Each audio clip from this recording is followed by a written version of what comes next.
Hi everyone, this is Ravi. Welcome back to my YouTube channel. This session is our lesson for TRICENTIS Tosca automation tool concepts. In this session, I'm going to cover the concepts test case structure and test case configuration that we are going to perform in TRICENTIS Tosca automation tool. I'm going to show you examples. I'm going to walk you through the application and I'm going to show how do we create test case structures and the test case configurations in TRICENTIS Tosca. Please do subscribe to my YouTube channel and click on bell icon so you will receive notifications whenever I post more videos on TRICENTIS Tosca automation tool. Our first agenda item is test case structure. So before I show the test case structure in Tosca, you need to know two terms. One is test case and test step folders. These folders contain test cases or test steps respectively. And the other term is test case. So this test case element detailing a specific test sequences.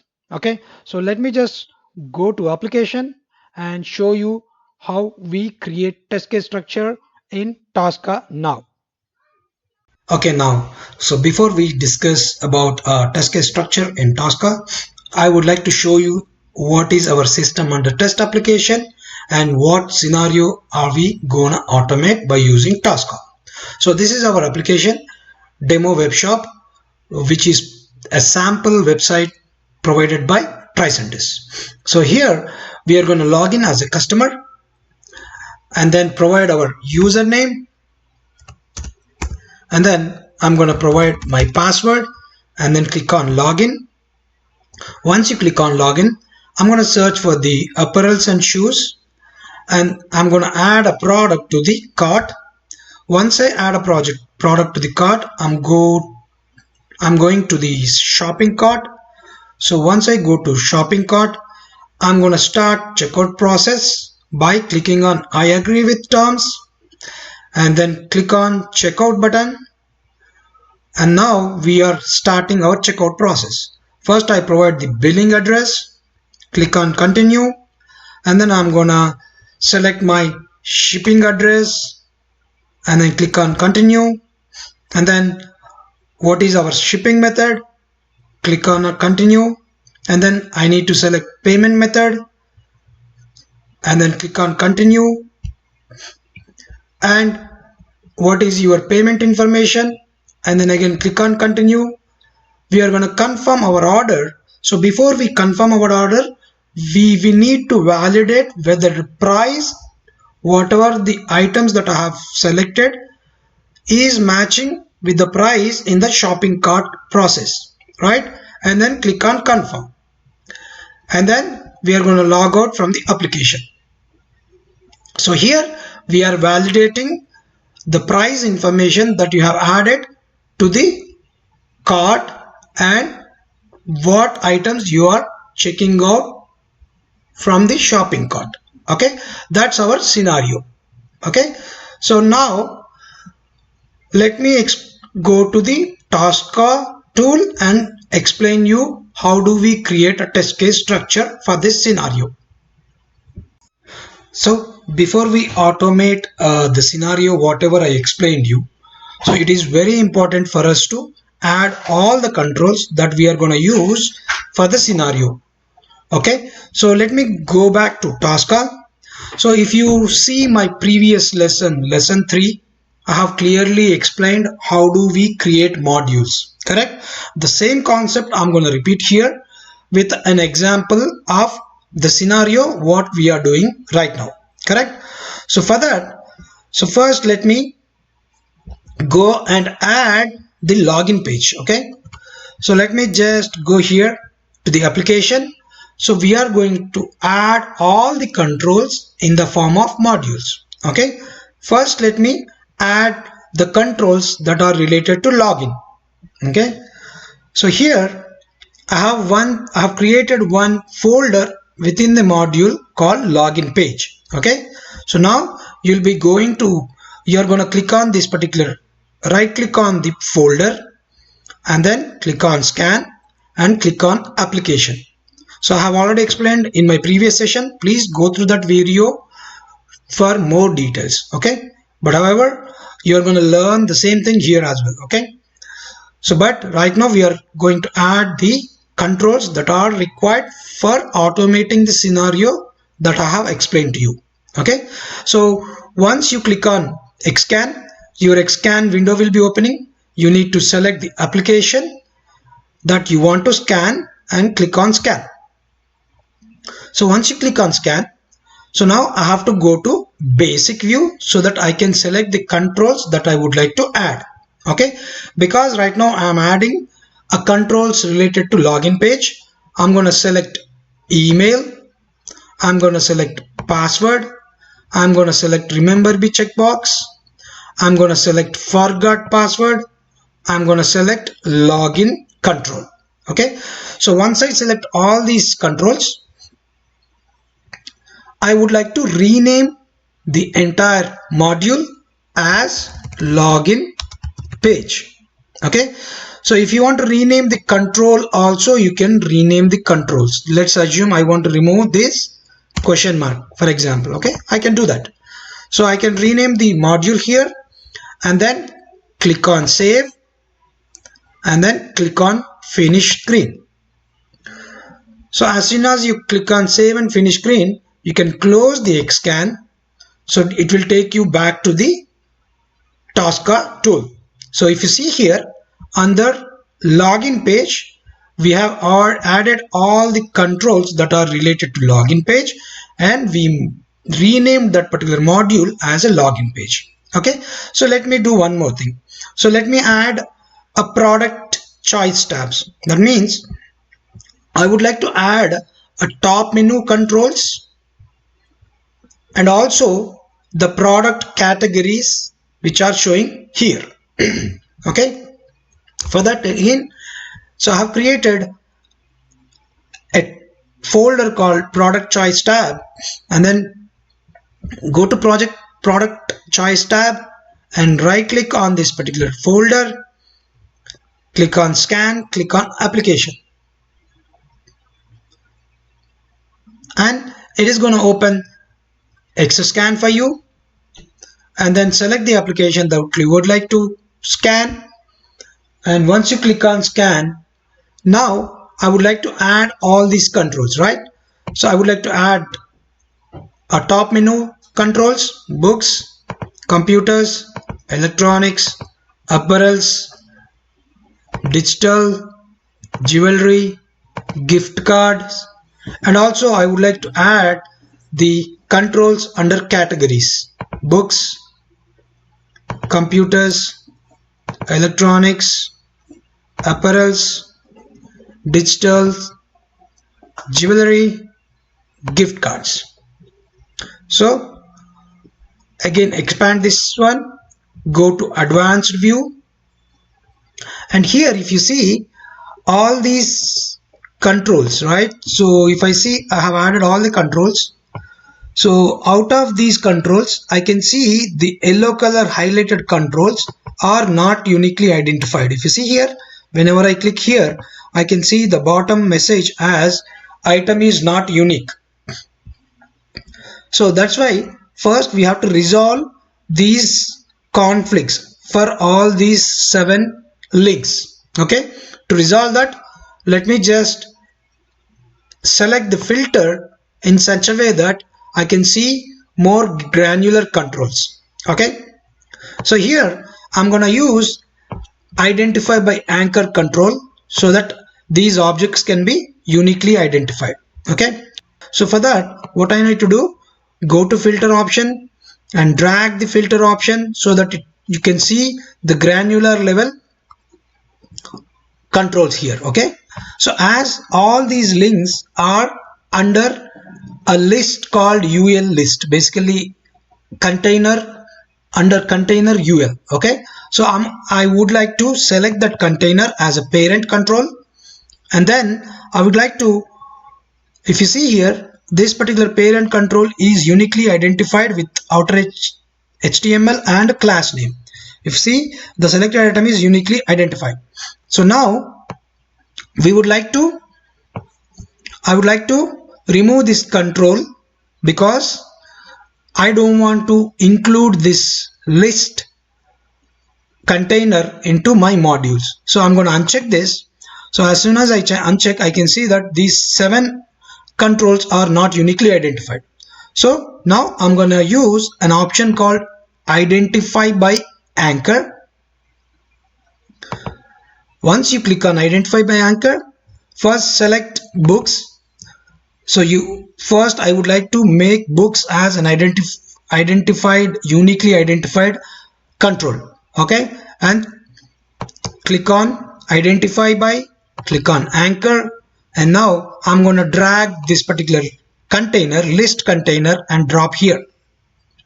Okay, so if you see here, now books is uniquely identified.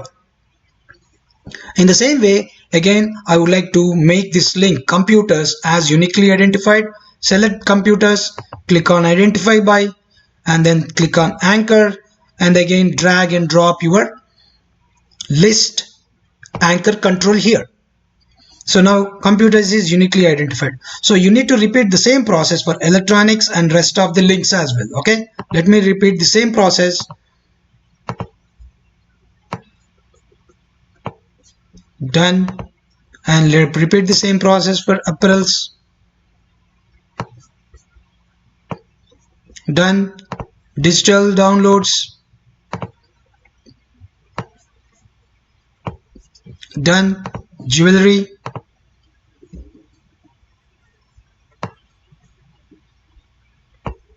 That is done. Gift cards.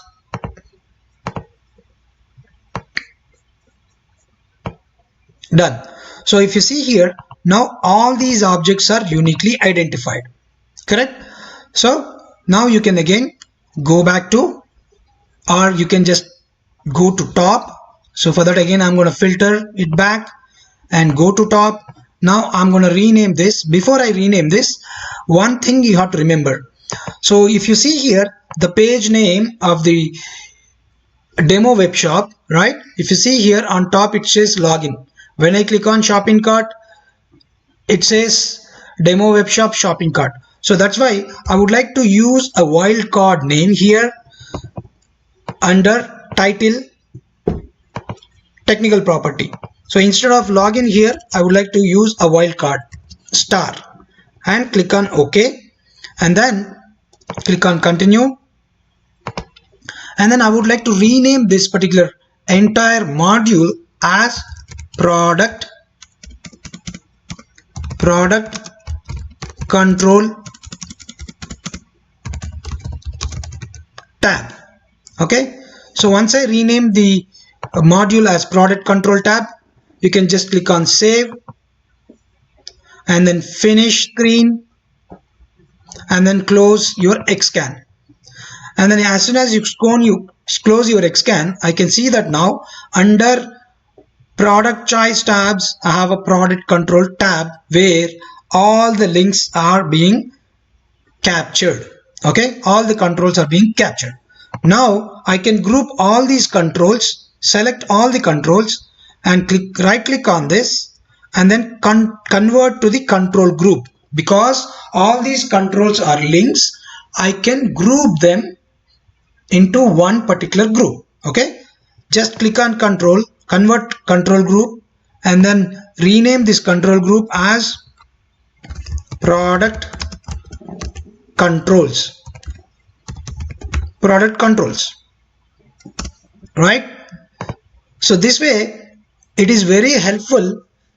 By grouping your objects or your controls, it is very helpful while creating the test cases or while automating the test cases by using Tosca.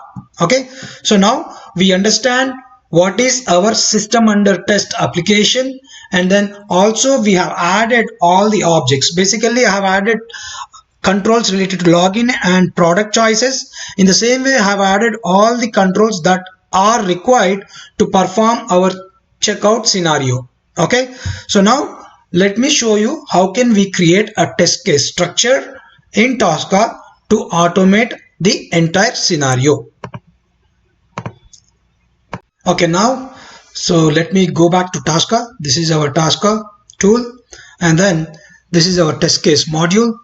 So let me create a test case structure in Tosca so that we can automate the entire scenario that we have seen just now. Okay, so it's very important in Tosca to create a test case structure so that it's very easy for us to automate any complex scenario.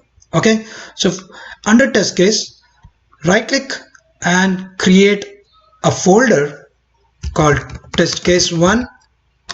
Okay, it's a sample test case, and then again click on the same folder and click on create folder and name it as verification of verification of shopping price, sorry.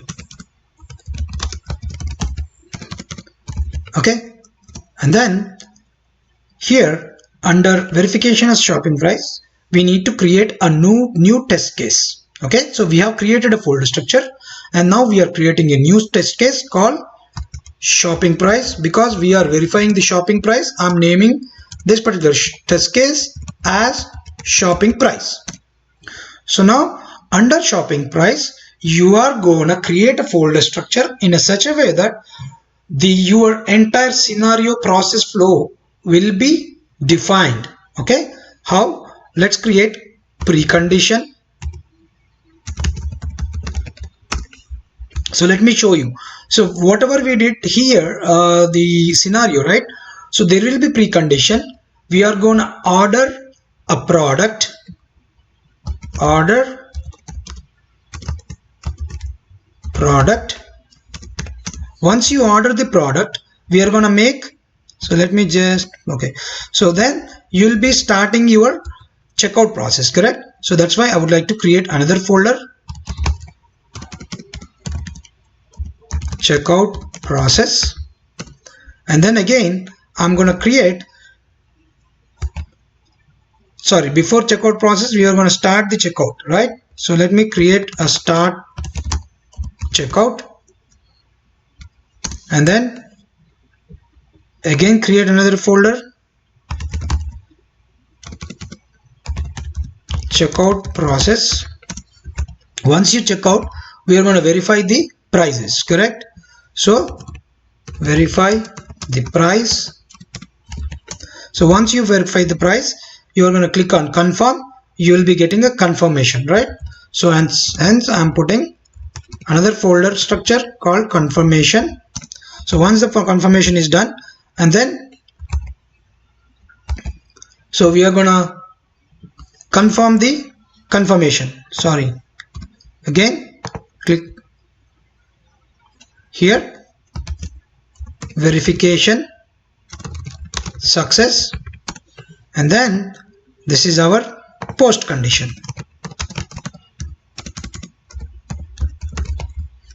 Okay, so this is the folder structure I'll be creating for the entire scenario what we are going to automate.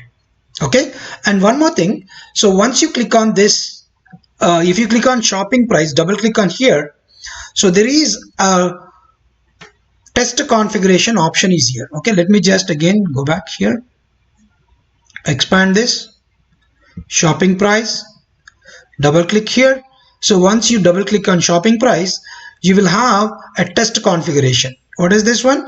You just need to right click and now you need to add a test configuration parameter. Okay, here create a test configuration parameter. Okay, so why I'm creating a test configuration parameter called browser. Okay, and here the value I need to provide is Internet Explorer.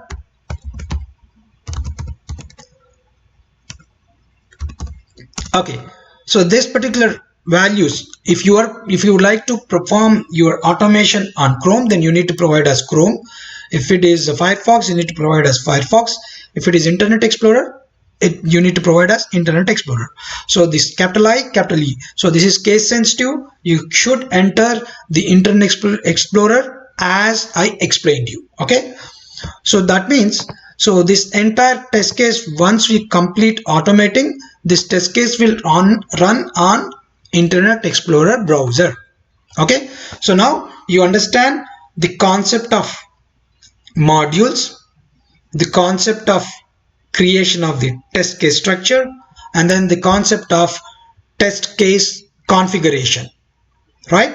So I'm gonna continue the lesson 5 in the next YouTube session, where I'll be automating the entire scenario, and then we are going to run this entire scenario in our system under test application, which is web shop portal. Okay, so if you have any questions, you can just provide the comments in the comment box, and please do subscribe to the channel and click on bell icon, so you'll be receiving notification for the future videos. Thank you all.